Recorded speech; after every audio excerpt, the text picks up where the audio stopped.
Dans un registre plus joyeux, nous partons à Caen, en Normandie, où avait lieu ce samedi la clôture du procès en béatification de Léonie Martin, la grande sœur de Sainte Thérèse de Lisieux.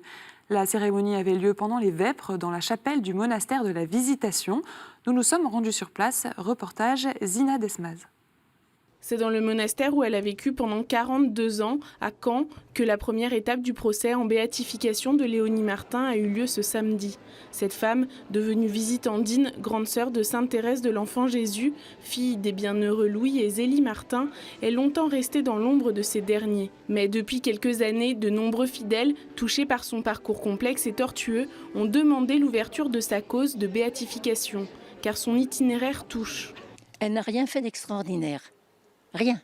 Elle a vécu sa vie religieuse toute simple, comme nous, au jour le jour. C'est pas une personne inaccessible. Elle est très proche de nous. Moi, je trouve que pour nous, c'est un encouragement. Une personne comme nous qui peut arriver à la sainteté. Pendant les vêpres, le postulateur de la cause, l'envoyé de la congrégation pour la cause des saints et l'évêque du lieu, Monseigneur Boulanger, ont signé le dossier du procès. Fruit d'une enquête diocésaine minutieuse de 5 ans, le dossier regroupe près de 25 000 pages de documents et témoignages. Il s'agit de tous ceux que nous avons pu connaître depuis la naissance de Léonie Martin jusqu'à sa mort. Et après, tous ceux qu'on a dit d'elle, après sa mort jusqu'à aujourd'hui. Ces documents, disposés dans 11 cartons, ont été mis sous scellé pendant la célébration liturgique pour être envoyés à Rome dans les prochains jours.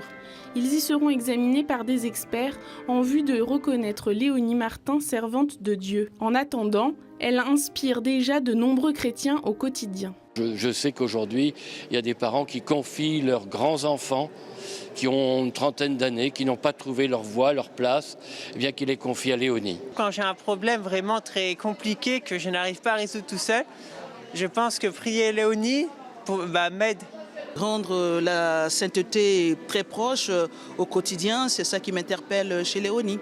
La cérémonie, qui regroupait quelques 300 fidèles du diocèse, s'est déroulée dans la joie et la ferveur. Les cartons devraient partir pour Rome courant mars, pour une procédure qui devrait durer encore quelques années.